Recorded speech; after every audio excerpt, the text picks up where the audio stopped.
أيها السيدات والسادة، السلام عليكم ورحمة من الله تعالى وبركاته. يتجدد اللقاء بكم في كل أسبوع مع برنامجكم أثر. ضيفنا لهذه الحلقة أيها السيدات والسادة هو المنشد الإماراتي أسامة الصافي، فأهلا وسهلا بك منشدنا الكبير. أهلا وسهلا، حياك الله عزيز. أهلا فيك أستاذ أسامة.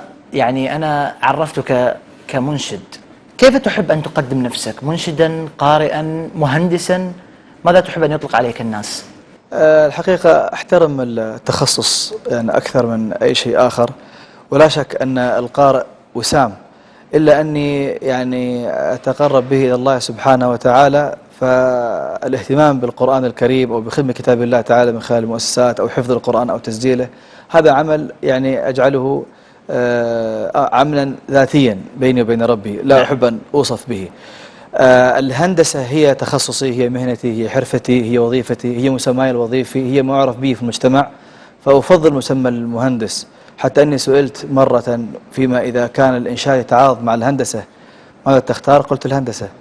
الإنشاد كمنشد نعم هو هواية ورسالة وموهبة أكرمني الله تعالى بها، ولكن يظل الهندسة هو التخصص الذي أفتخر به. جميل.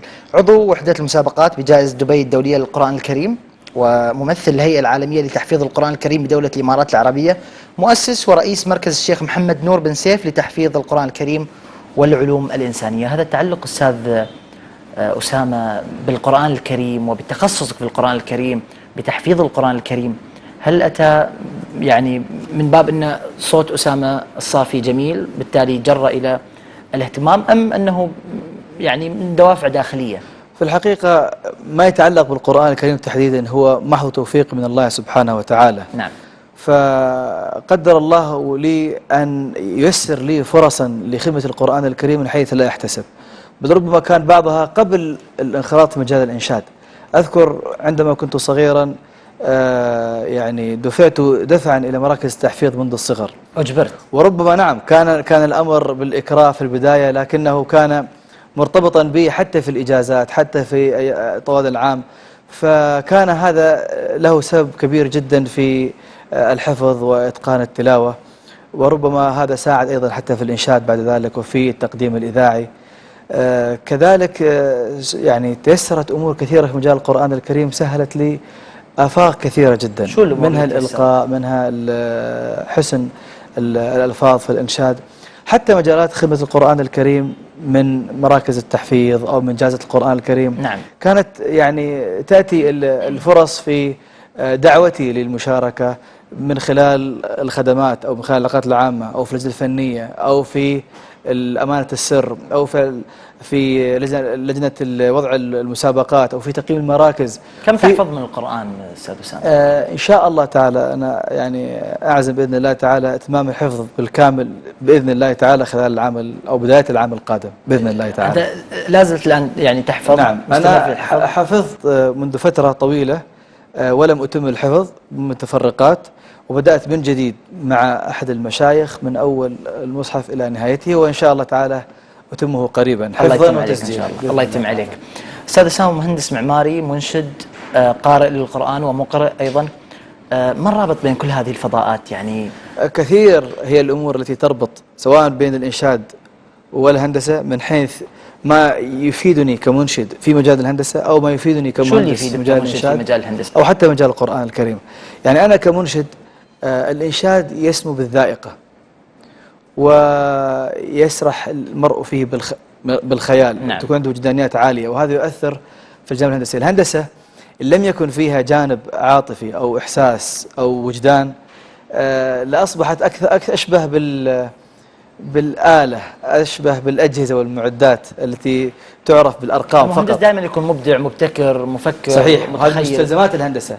قد يكون المهندس لا يحمل شيء من هذا الإبداع، لكن من مستلزمات الهندسة الناجحة أن يكون الإنسان مبدعا، فبالتالي يستعان بالإنشاد في ذلك. وعملي في بلدية دبي بحكم احتكاك بالجمهور وبخدمة المجتمع، هذا تتطلب يعني صبر كثير جدا على تحمل الضغوط الموجودة. الإنشاد متنفس كبير جدا لإعطاء التوازن في التعامل مع الناس. وعلى العكس التخصص الهندسي يفيدنا أيضا في بناء الإنشاد بشكل سليم، القواعد السليمة. فقواعد بناء البيت هي قواعد بناء الأنشودة. يا سلام. الفرق بينهما أن هذا بناء للألواح وهذا بناء للأرواح. الله. أيضا في مجال القرآن الكريم، وكما ذكرت أنك تعلمك للقرآن الكريم يعينك على سلامة النطق، يعينك على الروح الحية، لأن المنشد إذا ما كانت عنده روح حية دافعها معاني القرآن الكريم ما أثر في الآخرين. أستاذ أسامة، في حوار سابق لك خلينا نتطرق يعني ننتقل لموضوع الإنشاد واللي هو أسامة الصافي الأكثر شهرة في هذا المجال. في حوار سابق تقول: مع ضغوط الحياة وكثرة التشويشات على الأذهان والأفكار واضطراب الوجدان يصعب التوجيه والإقناع المباشر. صحيح. وهي مجربة، لذا فالأمر يحتاج إلى وضع المعاني السليمة بل السامية التي يتعطشها الناس في قالب خفيف ينفث بهدوء وإمتاع. هل تعتقد أستاذ أسامة أن الإنشاد هو الحل لكل التشويشات على الأذهان والأفكار؟ هو ليس الحل. أنا ما زلت في قناعة تامة بأن الإنشاد هو ليس إلا بابا من أبواب الترويح، ما أعطيه أكبر من حجمه، ولكن من خلال هذا الترويح الإنسان بحاجة إلى هذا الترويح. ما أعطي أكثر من حجمه، في أشخاص يعطون الإنشاد أكثر من حجمه. يعني أنا عن نفسي أحرص على أن لا أعطي الإنشاد أكثر من حجم من حيث الوقت أو الجهد أو المال، فهناك مسؤوليات أكبر علي أن أقدمها، لكن في نفس الوقت أجد أن الإنشاد أمانة ومسؤولية، لأن الإنسان في هذه الحياة مع الكثير من الملهيات الموجودة إن لم يطرح الإنشاد كباب من اللهو راقي سامي في معاني ذوقية عالية لاتجه إلى شيء آخر يشبع فيه الذائقة السمعية بما هو دون ذلك.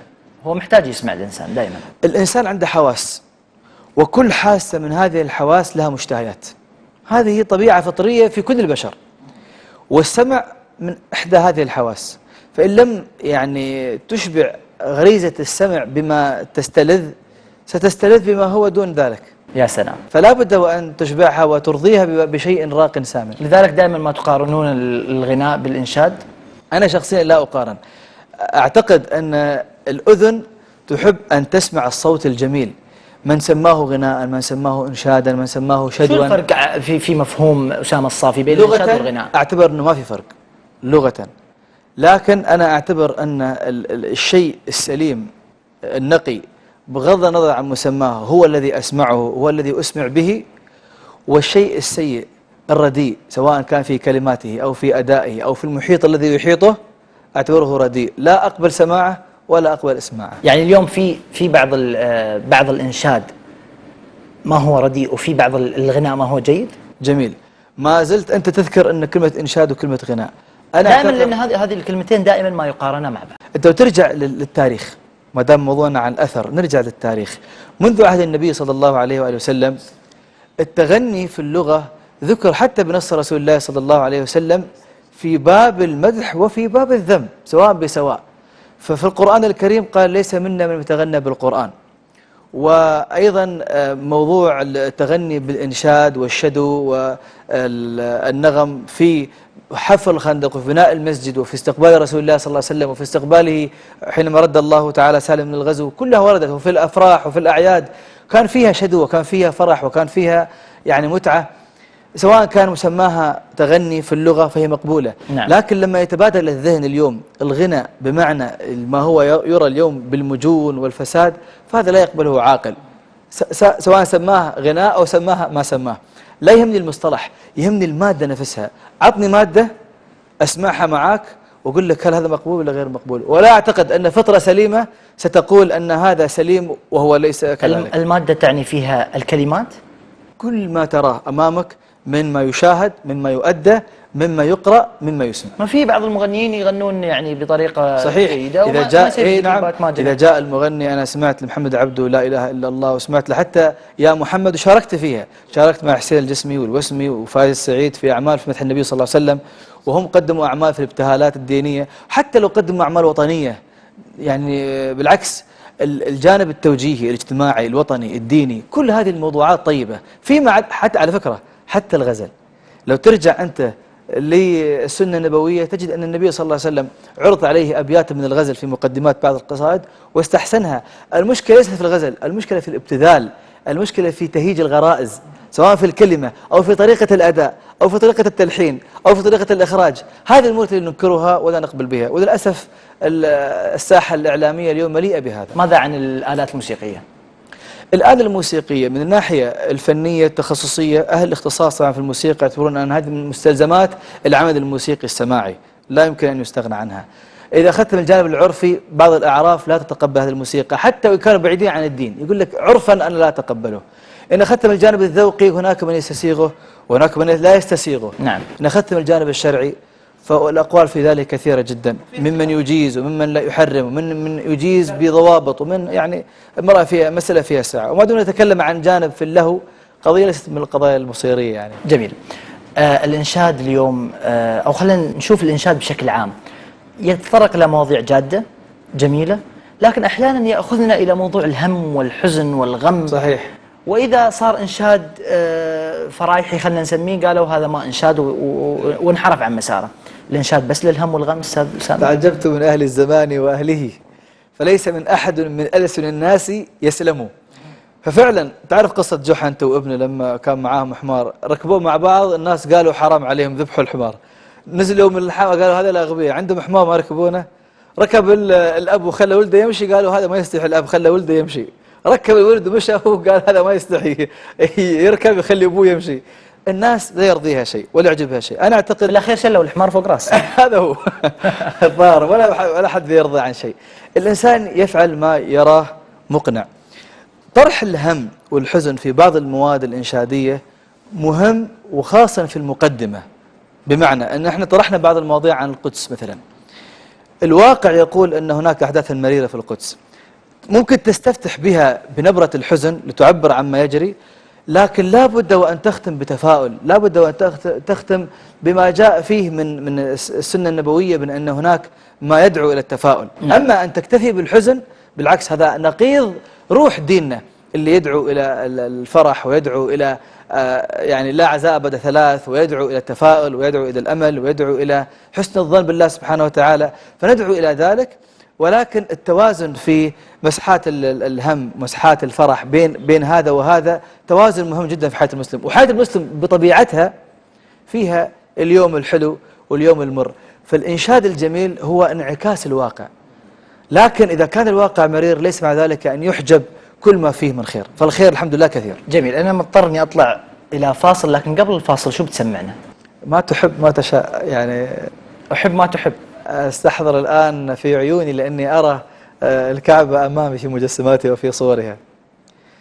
في عيوني في يميني كعبتي قدسي وديني، كعبة الله ملاذ للبرايا من سنيني، للبرايا من سنيني، قبلة للناس دامت موطن الهادي الأمين، قبلة للناس دامت موطن الهادي الأمين، إنني أفدي ثراها، إنني أفدي ثراها، إنني أفدي ثراها، فاطلبوها في عيوني، فاطلبوها في عيوني، واسألوا الأفيال تعلم ما جرى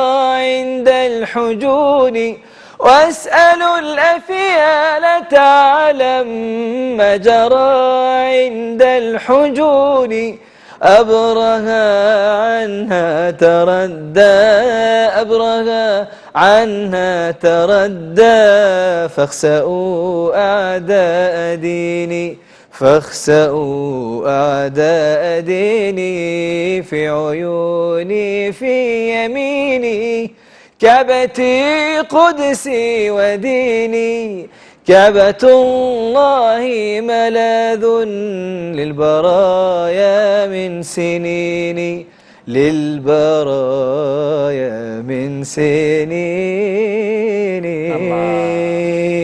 الله الله، جميل جدا. شكرا لك على هذه النشيدة اللي افتتحت فيها البرنامج.